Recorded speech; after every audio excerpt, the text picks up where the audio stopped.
Hello, sixth grade teachers. My name is Will McPherson, and I am the secondary English Language Arts Social Studies coach for special education.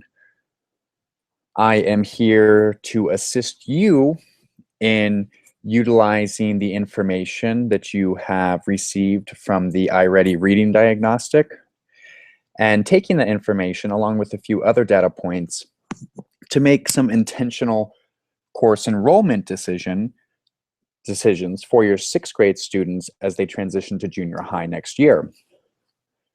Attached to this announcement, you will find several documents, with the main document being the sixth grade transition to junior high resource language arts support guide. Let's go ahead and dive in. Just to provide a little bit of background for you, at the junior high level, we have 4 ability level groupings for language arts, and that's language arts 1, 2, 3, and 4, with complexity of skills increasing from 1 to 4. At the junior high level, the resource language arts courses utilize the Language Live curriculum. The Language Live curriculum itself is divided into 4 ability groupings, or entry points, as they're called in the program. This is very similar to TransMath, with TransMath having 3 different ability groupings. So, when we're making intentional course enrollment decisions for our students, we're determining, 1, are they a candidate for resource language arts? And 2, where within the resource language arts spectrum of ability between 1 and 4 do they fall? So what we're going to do is analyze some of those data points, utilize that information that you've received from the iReady reading diagnostic, and try to make the best possible course enrollment decision for the students. You can see here there's some overview of what we just discussed regarding the background at the secondary level, and a brief guide to the documents that are contained within the sixth grade transition to junior high resource language arts support guide. So the core document that you're going to be using to guide your decisions is this one here, the sixth grade Language Live Resource ELA Skill Overview. In order to determine the appropriate course selection, we're going to see where the student falls within the Language Live program. Starting off in the first category, we do have some tips just to determine whether or not the student is a good candidate for resource language arts, and just some general considerations to help you determine that, such as their scores on the AZ merit test. There is criteria provided, such as a student that's scoring minimally proficient or partially proficient. You might want to consider that student for resource language arts, with the addition of several other data points, such as areas of eligibility and services, whether they be in basic reading and/or reading fluency, reading comprehension, or written expression, as well as ensuring that the student has goals in one of these 4 areas here. And the reason why we're targeting these areas is because these are the areas that are correlated to the skill sets that they would be receiving instruction within resource language arts in junior high. So these elements are just provided to assist you in making kind of a general determination of, is the student appropriate for resource language arts, or is the student appropriate for general education, or another program on the continuum of services. Moving down to the second category, this is where we find a variety of elements geared towards assisting you in determining if the student, in your opinion and the IEP team's opinion, qualifies as a candidate for resource language arts, where within that level of ability do they fall. And as I said, the courses at the secondary level are linked to the entry points within the Language Live curriculum that they'll be utilizing. So at the start, My recommendation is to utilize the iReady results to determine the student's Lexile. Now, the reason why I'm having you do this first is because Language Live actually utilizes Lexiles for general placements within the program. So it's actually very unique and beneficial that we do have this data within our iReady reports because it is directly correlated to the Language Live entry points. So what I'm going to do is walk you through pulling up a report. And this is the same process you utilized at the very start when you were administering the diagnostic to your students. So I've entered my credentials.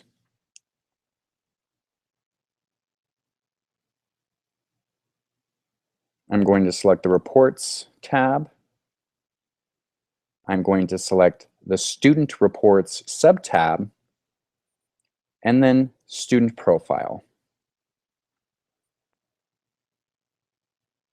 I'm going to ensure that I've selected Reading as my class. I'm going to find the student. And then I'm going to select the appropriate test. For the most part, your student should have only one diagnostic appearing here, unless they've had to have it reset and a new diagnostic added, in which case they would have more than one, and you would select the most recent one. I'm going to select Create Report.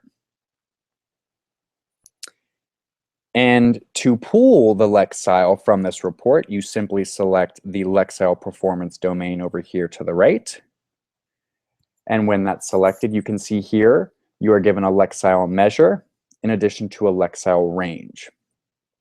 Now, this is actually a model student, actually myself, who's completed the assessment. And you can see that the Lexile measure here, based off of how I completed the assessment, was 820.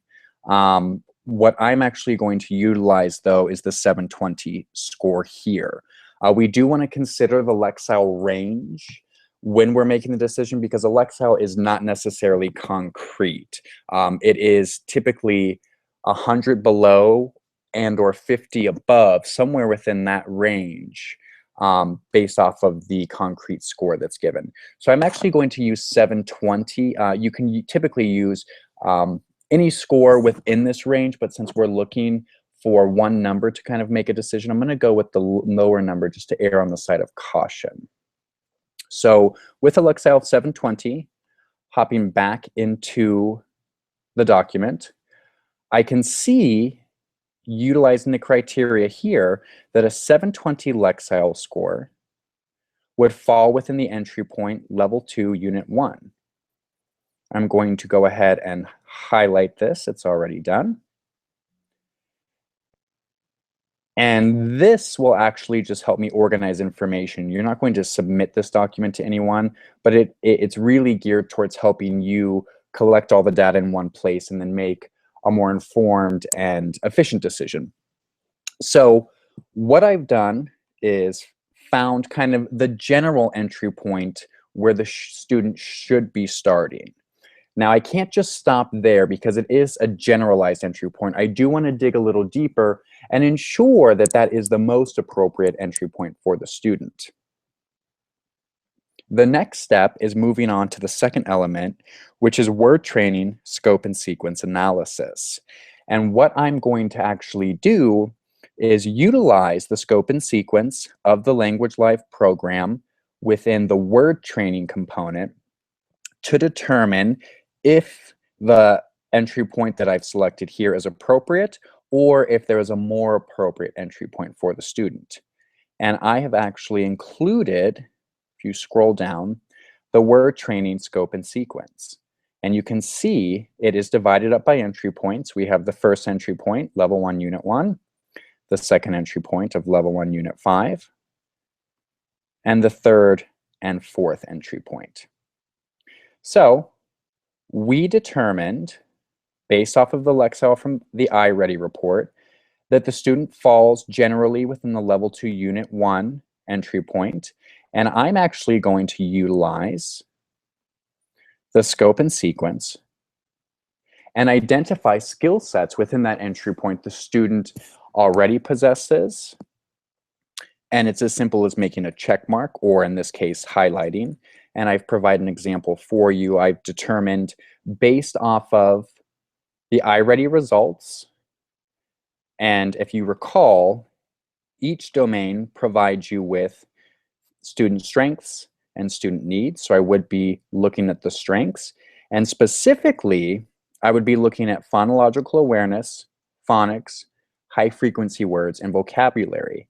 And the reason why I'm focusing on these 4 domains here is because when you take a look at the skills within each entry point, they are basic reading skills. And these basic reading skills are assessed within these 4 domains here. So again, you would be looking at the strengths the student possesses here. Now, as you can see, there are quite a few skill sets within each entry point, more so than what iReady is going to provide. So you're actually also going to be pulling data from the student's current IEP, as well as general education and special education coursework and assessments. Basically, everything you know about the student to really determine which of these skills they currently possess. And you are going to identify those skills. So we're going to start here, but it's also important to look at the unit above the entry point we've identified and go through those skill sets, as well as the entry point directly below the one we identified via the Lexile, and determine which of these entry points is at the student's frustrational level, which of the entry points is at the student's instructional level, and which of these entry points is at the student's independent level, because what we are trying to identify is an instructional level. Now, there isn't really too concrete of criteria for that. What I've provided you here back on the first page is just general frustrational criteria, instructional criteria, and independent criteria. You can see here frustrational is a minimal amount of skills identified in an entry point. Meaning, if the student only has maybe one skill in their current repertoire of skills within a specific entry point, say VCE patterns for this one, then we're probably going to say that this would be at a student's frustrational level. If the student possesses all of the skills within a particular entry point, then we're going to say that that's most likely at the student's independent level. Or if they possess a majority of the skills, we're going to say that's at the student's independent level. If there's a good mix of skills, such as here, a moderate level of ability within a specific entry point, we're most likely going to say that that's at their instructional level. And it is kind of up to you to determine which would be best for the student. So in this case, let's say I've gone through and I've said that the student possesses a moderate amount of skills in level 2, unit 1. Let's say they possess only this skill here in level 2, unit 7. And let's say they possess almost all of the skills or all of these skills here in level 1, unit 5. So I'm going to identify this as their independent level. I'm going to identify this as their instructional level, and this as their frustrational level. So we are going to stick here with level 2, unit 1. Again, you do have this document provided to you to help you organize the information. So let's say level 2, unit 1, as determined by our analysis of the word training scope and sequence. Now, Language Live is unique in that it actually has 2 components. The first component is the word training, which we just looked at. And the word training component comprises those basic reading skills, such as letter identification, as well as word attack skills, as you can see. The second component of the Language Live program that is instructed at the secondary level is the text training component. And I have included the scope and sequence of the text training component here. And again, that's divided up into 4 entry points that are mirrored in relation to the word training, we have the first entry point of level 1, unit 1, second of level 1, unit 5, and then scrolling down the third and the fourth. Now, within the text training component, the students are actually receiving instruction in grammar, writing, and comprehension.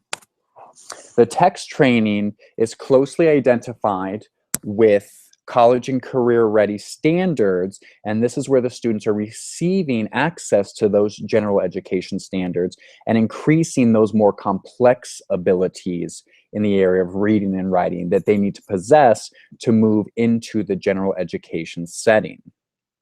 Now, again, you're going to utilize the data that you've received from iReady, and in this case, we're going to be focusing on the comprehension literature and the comprehension informational text domains. These two here, they're going to provide you with those strengths, those skills that the student already possesses. Just as we did with word training, we've been led so far, based off of the Lexile and our analysis of the word training scope and sequence, to believe that the student is most likely to possess an instructional level at the entry point level 2, unit 1. So again, I'm going to start there and try to identify skills the student already possesses. Again, we're looking at frustrational, instructional, and independent level, and we are analyzing the main entry point that was identified utilizing the other two elements, and we're also going to analyze the level and unit above in complexity and the one that's below. Now you can see there is a large degree of complex skills included with each of these domains, and typically your student is going to possess very scattered skill sets. But I think it's still important, even though a majority of these skills they may not have had exposure to, or it may be minimal, or they may possess minimal skills currently, we do want to try to at least identify, based off of the number of skills they possess and the complexity of skills they possess, an instructional, a frustrational, and an independent level. We do, if you find that it's scattered and in some ways very random, we do want to try to rely then on the reliable data points of the Lexile and the word training scope and sequence. But it is important to still analyze this criteria and try to really validate. So let's say we've gone through these scope and sequence for the entry points, and we've determined that this would still probably most likely be appropriate, the level 2, unit 1. We are simply going to just include that information up here again, helping us to organize all of that in one common area.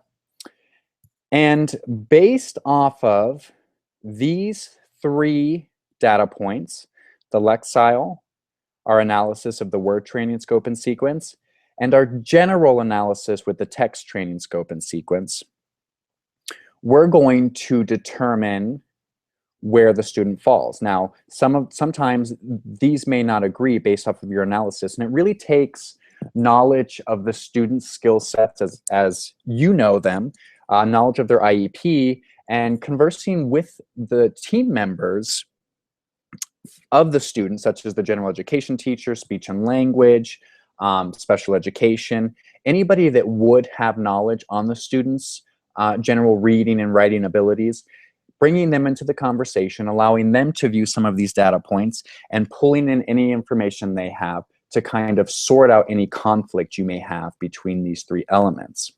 So we are going to say that because for the majority, it seems that the student is possessing an instructional skill set at the level 2, unit 1, that is probably the most appropriate entry point for the student to start in within the Language Live program.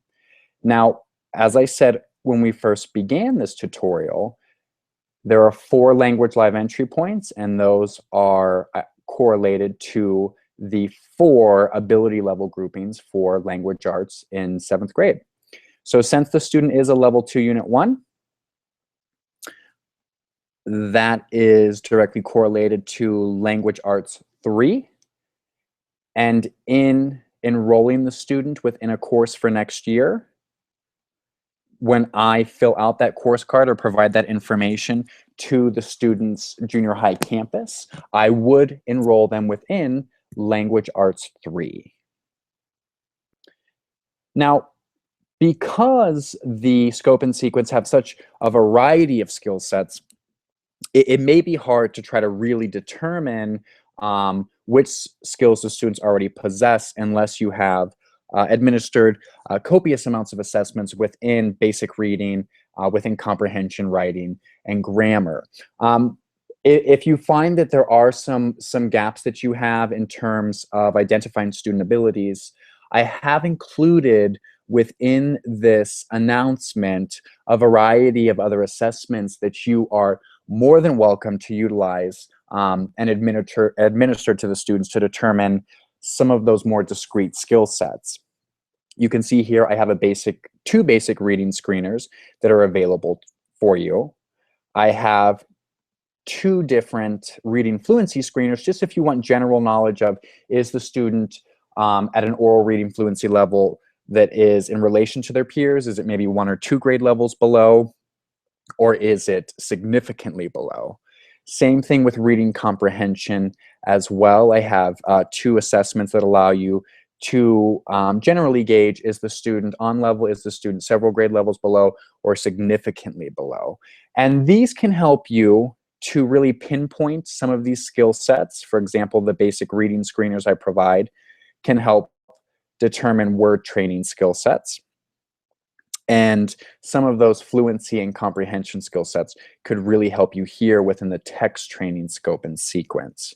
And typically, if you're administering those assessments, any student that is significantly below grade level, we're talking 3, 4, or 5 grade levels below, they are most likely in the ability grouping of a level 1, which includes these 2 entry points here. Any student that is minimally below based off of those assessments, typically we're looking at level 2, and we're saying maybe 1 or only 2 grade levels below. So those are there to support you as well in analyzing the scope and sequence for word training and for text training. If you have any questions on these assessments, they are pretty self-explanatory and include explicit directions. Please feel free to reach out. In addition, if you have any questions about this document provided to you as well, feel free to reach out. Again, my name is Will McPherson. My email is provided here on the first page, and I am happy to help you in any way that I can. Thank you so much for taking the time to watch this video tutorial, and best of luck. Thank you.